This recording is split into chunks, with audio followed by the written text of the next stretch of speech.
Welcome to the Further Light Podcast, presented by Wisconsin Freemasonry, helping you accomplish your Masonic goals through education and more light. And now, I present to you, Brother Chris Ludke.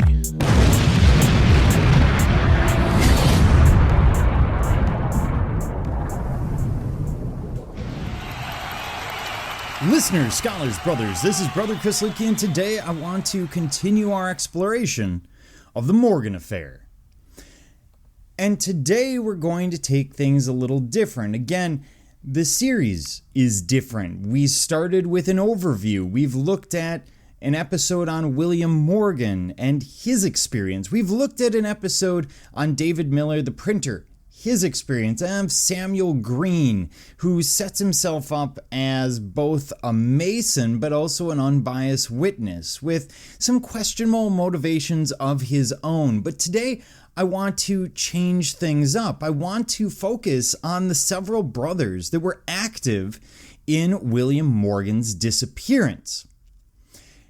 And I'm examining the roles and motives of these brothers to try and ascertain the thought process, the roles of the members and organizations in the Morgan Affair.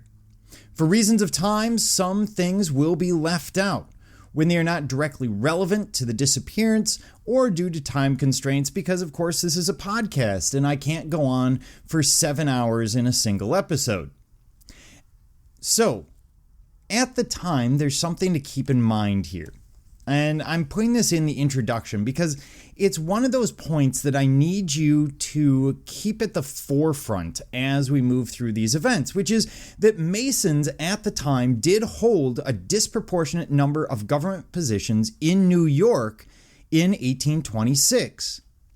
At least 5 of the key figures involved in the Morgan Affair were government officials. We see Sheriff William Thompson, who's a Mason, Sheriff Eli Bruce, Constable Daniel Dana, Constable Holloway Hayward, who of course arrests or is part of arresting Morgan with Chesborough, and Constable Jesse French, who of course shows up to arrest the printer David Miller. We have Thompson, who is playing a part, although he's a little bit in the background because he's going to pull himself away from this a little bit. It's almost like he sees what's coming and goes, nah, I'm not sure I really want to be part of that. With the help of some of these officials, Morgan was taken across county lines by means of a government-issued warrant. The warrant was real for Morgan and held against his will in a government-owned building, the jail, in which at least one of his captors, Ezekiel Jewett, was in the payroll of the government. While the scale of Masonic corruption was much smaller than the anti-Masonic party would insinuate later on, it likely did not extend past the circumstances of the Morgan Affair. Jury rigging, recalcitrant and perjuring witnesses, and the outright absconding of several key witnesses and possible conspirators throughout the length of the Morgan trial gave anti-Masons legitimate reason to fear for the state of the justice system. So there is real fear here. There are real problems, and we're going to see those in the episode today, and that coming from Boss, The Power of Perception, The Failure of the Morgan Trials, and the Formation of the Anti-Masonic Party, which is a bachelor's thesis that we see very well cited, very well written paper. But in terms of sources, we're looking at all of the regular sources, as well as this piece by Boss will turn up a couple of times. They make some very good points. And looking at Rocky Mountain Masons, which is the piece, by Ben Williams, All You Need to Know About the Infamous Morgan Affair. He goes into a little bit more of the Mason's role, so he does come into this a decent bit. And of course, my goal here is to breathe some life into this dry history. So, let's look at our cast of characters today, because we are looking at a number of different people. in terms of the Masons, Blue Lodge Masonry, and today I'm going to be separating Blue Lodge Masonry from Royal Arch and Yorkite Masonry. Yorkite and Royal Arch, if you're not familiar, are pendant bodies. They belong to Yorkite, so we have Yorkite and Scottish Rite as the two main appendant bodies, and then the shrine. And that's going to be important because I think there's a definite difference in the role that each plays. In terms of the Masons we're going to look at Worshipful Master William Seaver, who is the master of Batavia Lodge at the time. Samuel Green, who we've already met.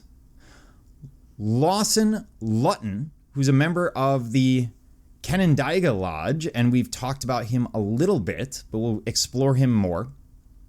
Edward Sawyer, who's a member of the Canandaigua Lodge and involved sort of tangentially. Nicholas Chesborough, who's the master of the lodge at Canandaigua. So again, we have people involved in high office. We also have Royal Arch and Knights Templar, those Yorkite Masons. And here we have Daniel Johns, the guy who shows up at Miller's office, offers him $40 for the publication, sleeps in the office, turns out to be sort of a Masonic spy. He's from Upper Canada. He'll arrive in New York in August of 1826. We have John Whitney, who's a founding member of the Monroe Encampment of Knights Templar, and James Ganson, who's sheriff of Genesee County, a member of the Genesee Encampment of Knights Templar, and sponsors Morgan in Royal Arch. He's also the one who kind of turns on Morgan. So let's deal with him first. And I'm dealing with them sort of in an order, basically looking at their involvement and when they're involved. So let's get into the story. Let's start with James Ganson. So he is the sheriff of nearby Genesee County. He's a member of that Genesee Encampment of Knights Templar. He's the secretary. And he sponsors Morgan in the Royal Arch. He took Morgan at his word that he was a master mason. Morgan, of course, goes through the Royal Arch degrees in May of 1825. Now, Ganson is seen by Morgan as potentially envious.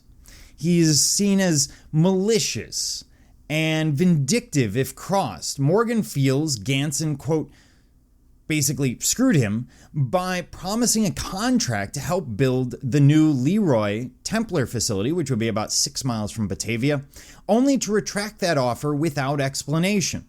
No one ever really gives a reason why Ganson offers this and then pulls it back. It could be as simple as someone else was cheaper and better for the contract. It could be that he's starting to question Morgan. I don't want to start exploring ideas or putting words in people's mouths if I can avoid it.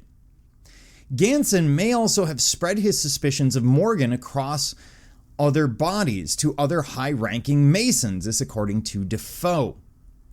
And Defoe seems to blame the falling out with Ganson indirectly for Morgan's turn from member to traitor. So this is sort of Defoe's thinking, that Ganson is the reason that Morgan starts to turn. And Morgan may well have blamed Ganson for taking this contract away and therefore taking away food and money that he may have needed for his family, and led to the circumstances that he finds himself broke, unable to support himself and his family, and therefore desperate enough to go ahead and write a book on Freemasonry. Now, Ganson met with John Daniels on August 15, our Canadian friend, when he arrived in Batavia. We don't know the contents of the meeting. Ganson later states in a deposition that he did receive a letter from Governor Clinton allowing for the suppression of Morgan's book, but again, that letter never really turns up. And there is some doubt as to whether or not Ganson may have forged the letter or someone else forged the letter. It's very unclear.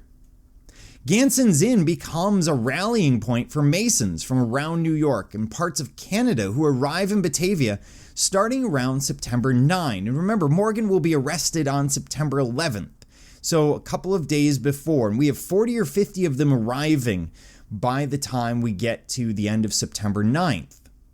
His table becomes the center point of meetings of these Masons as they set through their task, such as arresting Morgan, setting fire to Miller's print shop and other activities. So he's probably at the center of this. There's no way that he allows them to meet there and then doesn't take part, especially given his role earlier on. He may be a mastermind behind it. Maybe he's giving advice. We don't exactly know. Ganson is present for the scuffle in Leroy between the Masons and Miller's supporters during Miller's kidnapping. So he's there and he's on the Mason side. Later, he meets with Lucinda, Morgan's wife, and assures her, quote, she would be well taken care of and her children sent to school should Lucinda offer or be willing to give up all of Morgan's papers, basically in return for the Masons taking care of her. Ganson is later indicted but acquitted of false imprisonment. Now, in terms of the charges, I just want to explore this for a second because we're going to be talking about charges. At the time, kidnapping doesn't really carry much of a penalty. We're talking a year or two. Oftentimes, they will be charged with things like false imprisonment. Why? Because there is no body. There is no solid evidence for a murder having taken place, and therefore, they can't be charged that way. And kidnapping since then has become a major crime, but at the time, it's just not seen as that important. So that's Ganson. He may have been this major turning point for Morgan. He almost certainly is behind things. He strikes me as the powerful secretary in the background that actually runs the lodge, but lets the master think that he's doing it. We've all met people like that. So, definitely involved. He is going to be indicted. He plays a role. The jury simply doesn't find that there's enough evidence to convict. You end up with that reasonable doubt issue coming up. So let's move on to Daniel Johns, our Canadian. He's not a very friendly person. He arrives in New York in August of 26. He's contacted by Edward Doyle of Rochester. So the information on Morgan's book has traveled. Someone from Rochester is going to be reaching out, this Edward Doyle. And he's the treasurer of the Monroe encampment of Knights Templar. Again, Doyle is. Again, a Yorkite connection. And he's reaching out to Daniel Johns because of Morgan's proposed book. There's concern that the book would reveal Royal Arch degrees. And as I believe I said in a previous episode, but bears repeating here, the problem is that while Blue Lodge had all of its secrets and ritual out there going back 100 years, Royal Arch degrees had yet to be published. They were still surprisingly secret. And Johns is a member of the Knights Templar. He discovers that Morgan is short of funds for the ink and paper to publish Morgan's book. Therefore, he represents himself in town as a Canadian fur trader. By mid-August, he meets with David Miller, representing himself as a Canadian entrepreneur with an axe to grind with the Masons, which would have spoken to Miller. This is, of course, as we now know, a ruse to gain an in with Miller and act as a spy for the Masons, although it's unclear if he works for the Blue Lodge, Yorkite bodies, or both. Or maybe it's mixing here. Maybe he's reporting to specific people who are members of both. We have plenty of people like that today where they're members of both groups, and it's difficult to determine which side are they working on. Are they working for the Blue Lodge or are they working for the Yorkite? By September 1, from Miller's perspective, the Canadian fur trapper is a comfort, having invested $40 in the book. So the equivalent of about $1,600 today. He's also willing to act as guard against Cowans and others who might threaten the publication. Johns is, at this point, sleeping in the print room at night with pistols at the head of his bed. Quite a showing. And we now know, of course, he's acting as a spy, but Miller doesn't know that, and it looks good.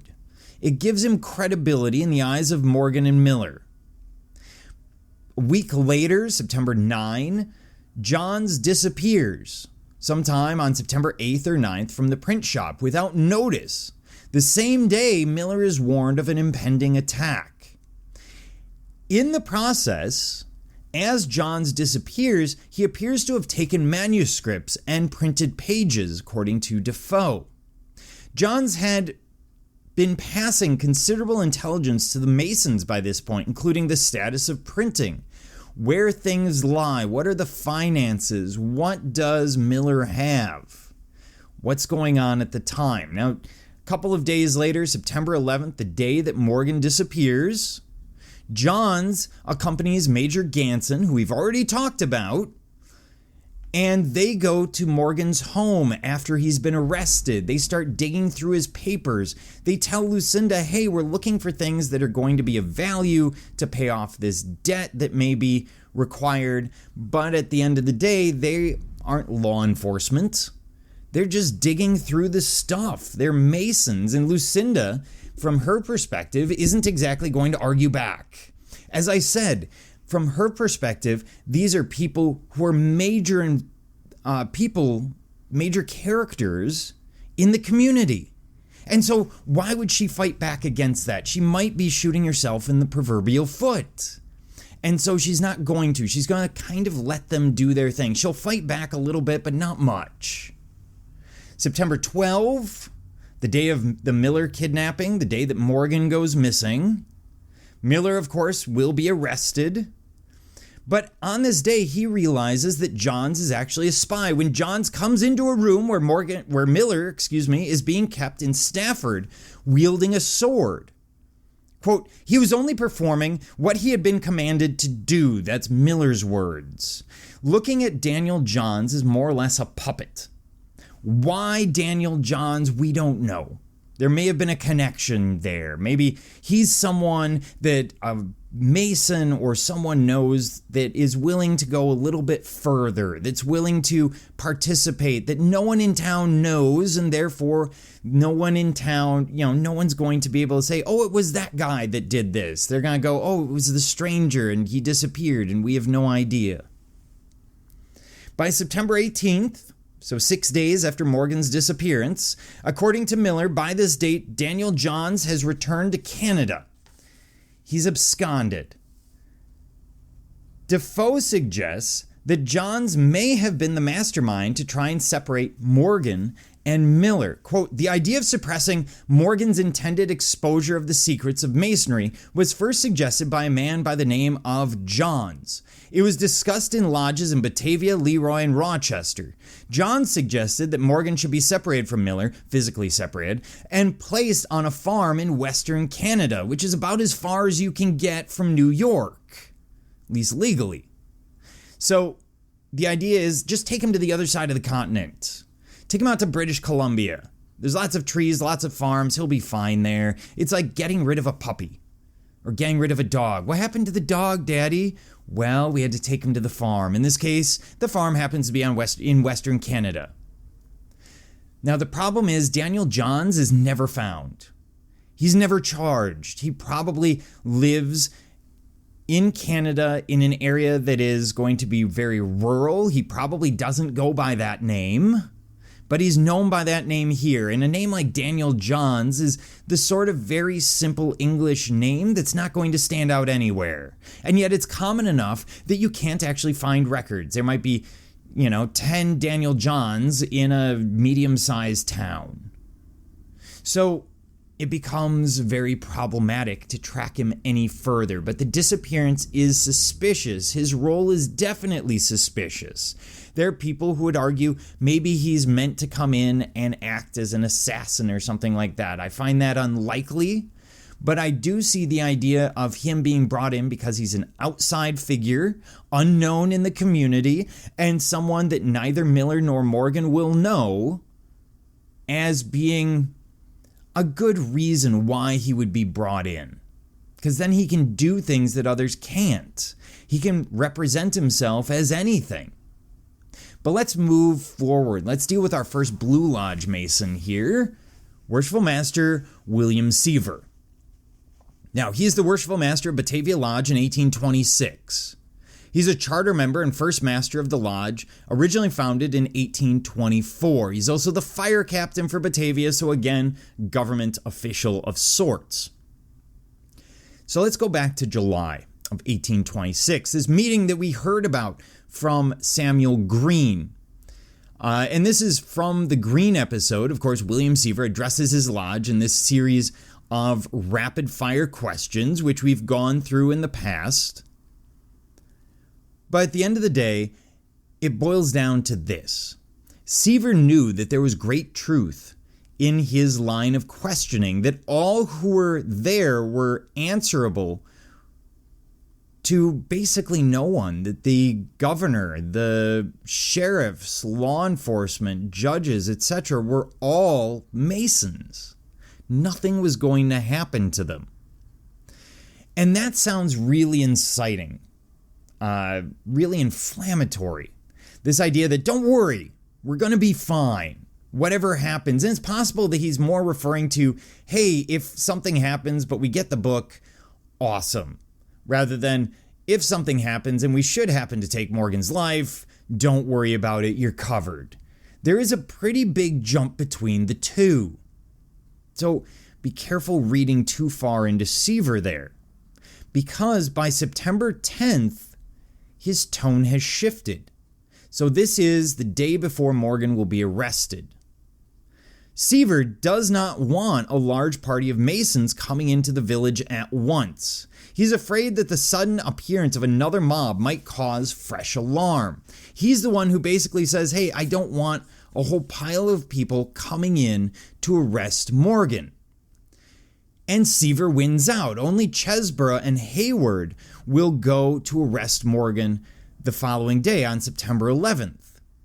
Seaver is never charged. He appears to be a voice of reason in all of this. Maybe he was particularly inflamed like everyone else in July when they find out that this is happening.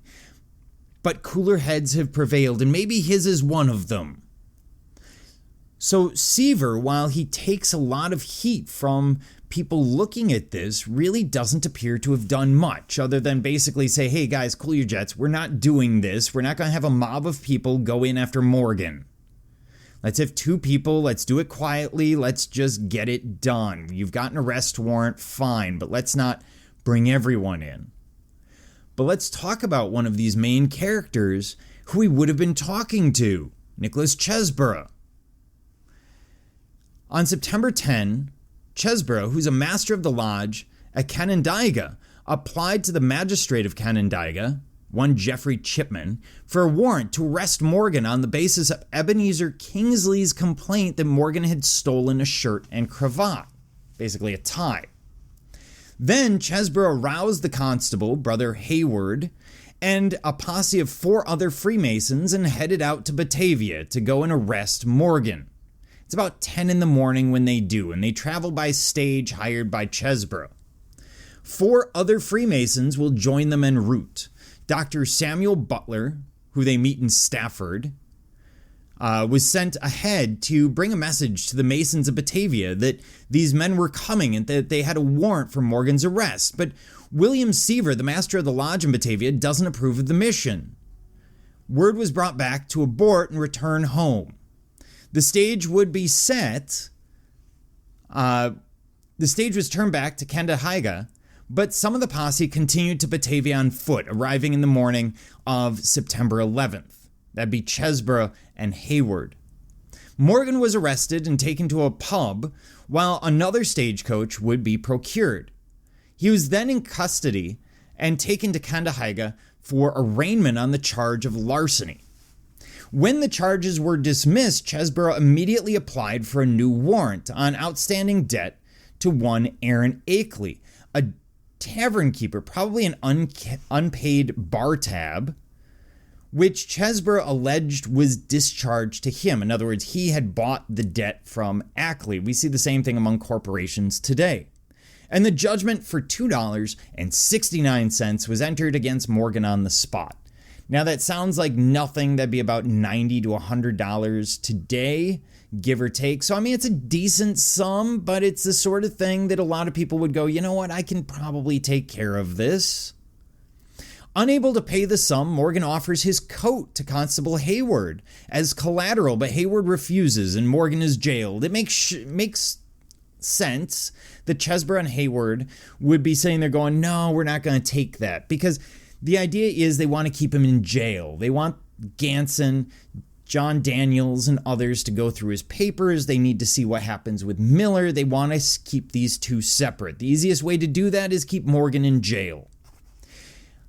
Then by September 12, Lawson arrives at the jailhouse and attempts to discharge Morgan's debt. The jailer, however, is absent, and his wife, who is there, remember, small towns, is unwilling to release the prisoner without more information. There's several attempts back and forth to release Morgan, and these are rebuffed until Chesbrough, who's still hanging out in town, the plaintiff in the arrest, arrived and waived the charges by accepting payment. And he's accepting payment from Lawson Lowton, is trying to make payment to the jailer. The jailer's like, no, I can't take it. Then Lawton says, hey, what if I pay Chesbrough? And Chesbrough says the debt's cleared. And the jailer finally goes, yeah, that's fine. Or the jailer's wife says, that's fine.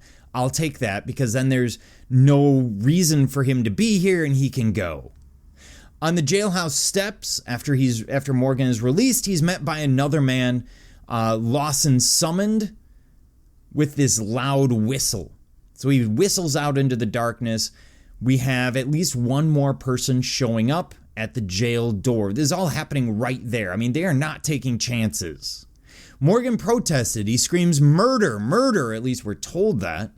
But Edward Sawyer and Chesbrough descend upon him and silence him, apparently with a handkerchief stuffed into his mouth, and off he goes into the darkness, his hat left there outside the jail. Which raises the question, who is Lawson Lowton? Because he suddenly is showing up. He's the one who frees Morgan. What is his story? And he seems friendly to Morgan, as we saw in the Morgan episode.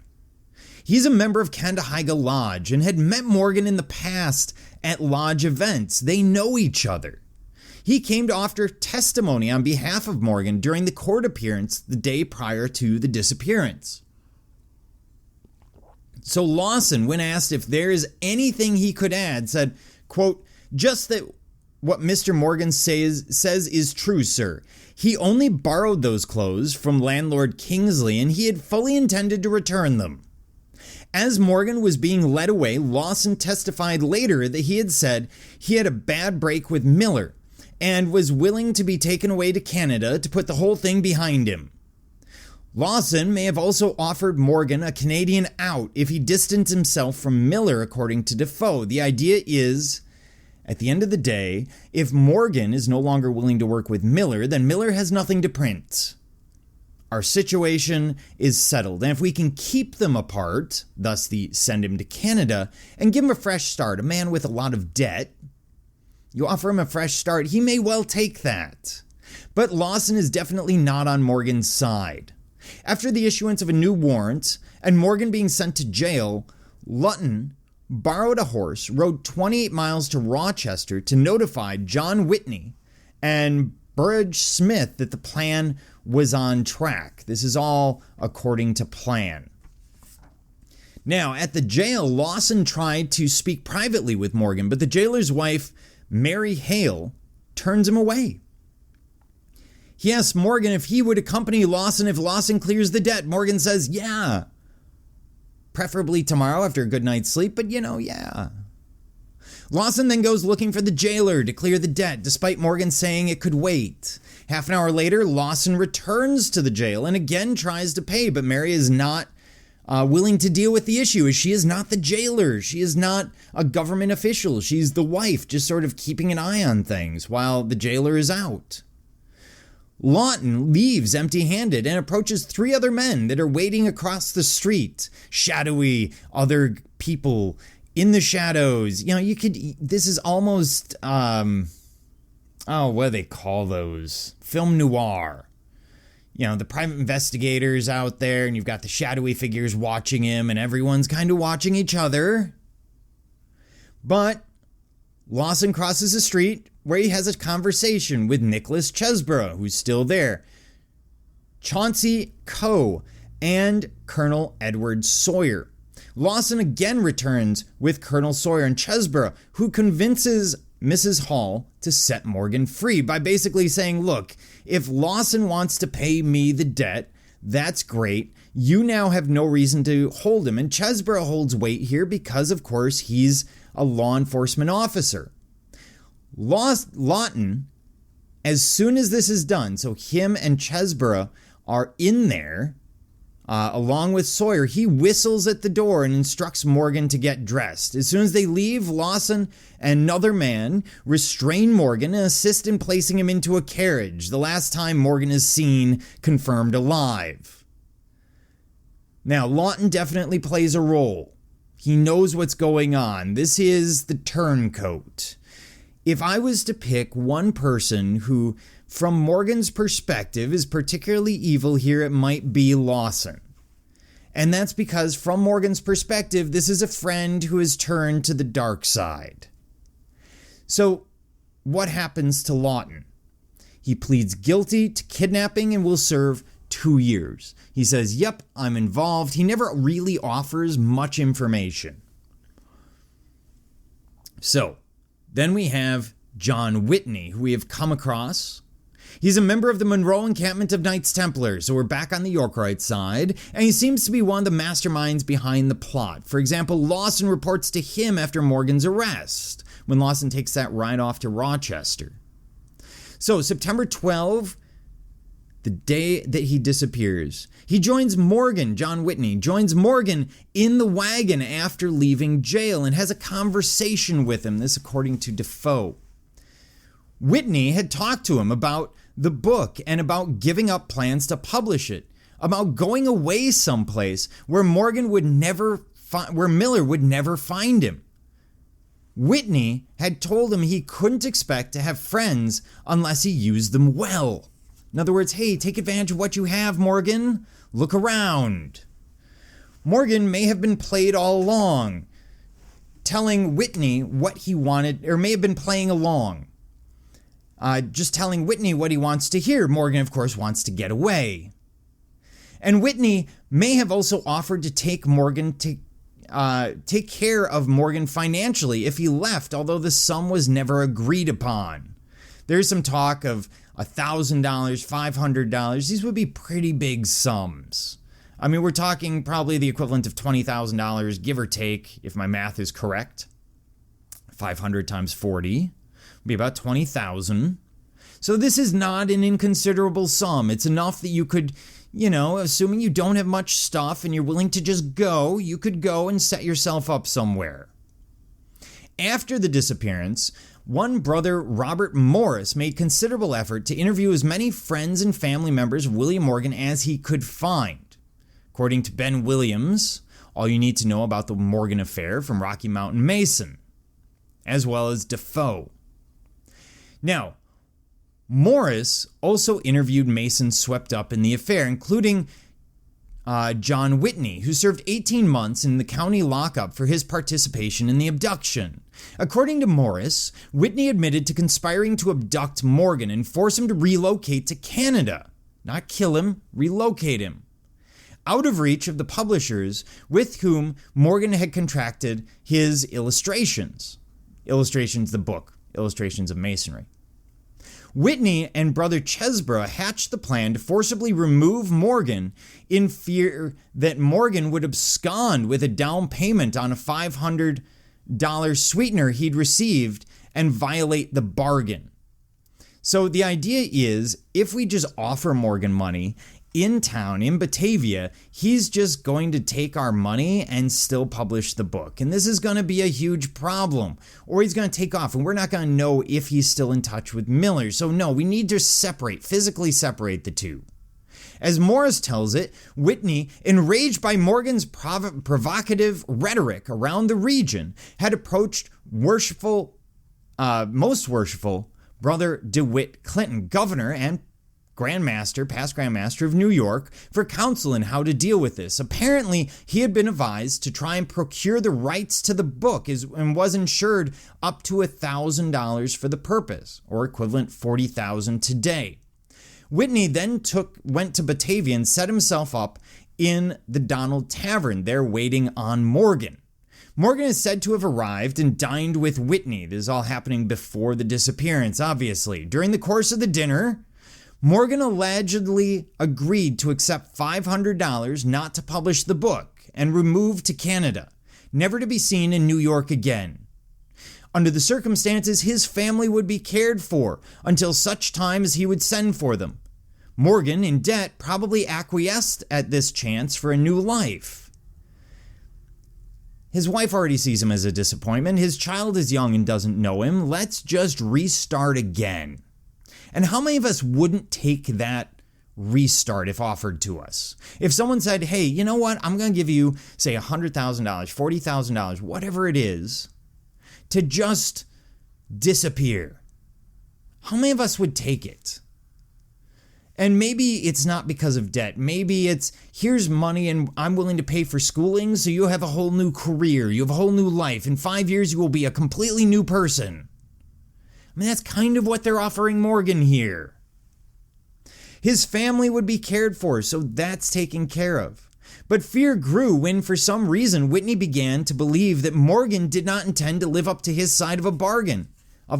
This could be Morgan shooting his mouth off. Look, people have offered me money. This could be that Morgan simply doesn't do well in the negotiation and says something foolish like, hey, double, triple the money.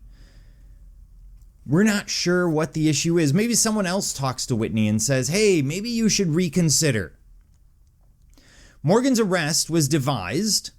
The route from Canandaigua to Fort Niagara, which we'll come to in the next episode, was planned. Fresh horses were arranged and the forcible abduction, well, it took place.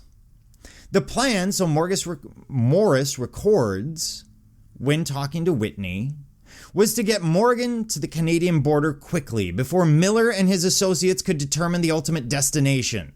They don't want what happens with Miller, this party of friends, etc., chasing Morgan. They want this to move very, very fast. And then introduce Morgan to some Canadian brethren who'd ensure that he made a new life for himself anywhere north of the border. The idea is, here's this sweetener, this $500 or $1,000, Morgan. Go across the border. There will be more people who will take care of you. But we don't want this published. We want this done. Whitney ultimately serves 18 months for kidnapping. And he may have been one of those masterminds. And all of this raises the question, which body would have wanted Morgan dead? At the end of the day, Blue Lodge has nothing to lose. Their secrets are out. Royal Lodge, however, does have a lot to lose. And there's a lot of information here that would suggest that Royal Arch, maybe Ganson, is the person behind this. Whitney, of course, playing a role, who's also a Knights Templar. And so, is this really Blue Lodge?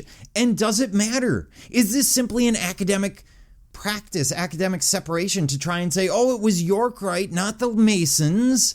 Because, think about it. To the general public during the fervor of the anti-Masonic party, do they know the difference? Are they going to sit there and go, oh, no, that was Royal Arch. That's sort of a different group. No, they're going to say it's the Masons. They're not going to make that separation. I'm only trying to make that separation here because we have this idea in our head that this small lodge in Batavia is behind the whole thing. In fact, it's a much more complex situation, as we've seen, going all the way up to the governor, involving Grand Masters or past Grand Masters, involving members of the Grand Lodge, involving members of Yorkright, and involving members of the Lodge, and multiple lodges. To be fair, we have Masons in Leroy, Batavia, Masons coming from out of town, others who are from Canandaigua, Rochester, who are all getting involved. But someone's a mastermind. If I had to guess, from what we know, it's probably Ganson or Whitney. They both seem to be in that role, and maybe they're working together. But looking at each individual, we're reminded of the madness of otherwise rational men in crowds. We've all seen these situations, perfectly rational people, and something comes up, maybe in a lodge meeting or a civil meeting or whatever else, and suddenly everyone loses their mind. Suddenly things go way too far, and everyone kind of regrets it the next day, backs off, etc. And we can imagine that happening here. York Rite Ritual was to be released, and that may have brought them in, bringing in those additional voices who would feed that flame of madness. And this would be the first time they become publicly available, so it seems to account for their involvement. Perhaps the roles are spread to avoid guilt, just as a community would stone a criminal in biblical times. Everyone had to throw a stone to make sure that no one could be found individually guilty. And as we look at each of these figures, none of them is doing enough to be blamed individually for the death. That's part of what makes the Morgan affair such a muddy and cloudy and difficult thing.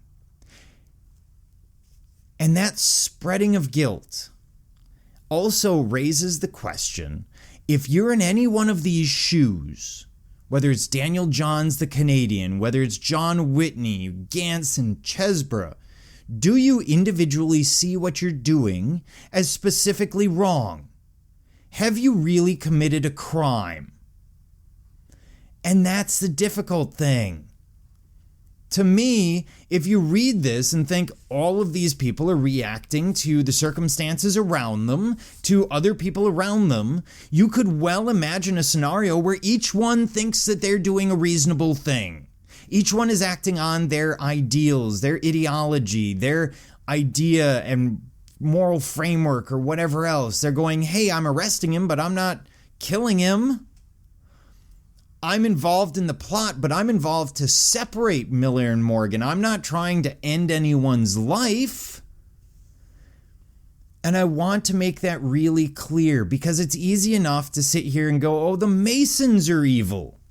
They're the ones who kill him. But even if they do, or one does that mean that everyone's guilty? How does that work?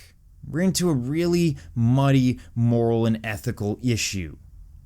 So while we have looked thus far at what has happened leading up to the disappearance, we have yet to look at what happened to Morgan after he is seen leaving the jail. Next time we're going to look at that. We're going to look at the moments after he yells murder, murder outside the jail. He leaves his hat sitting there and goes off into the darkness.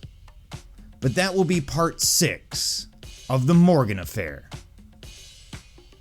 Thank you for joining me, Brother Chris Lidke, and the entire Further Light team on your quest to find more light through Masonry.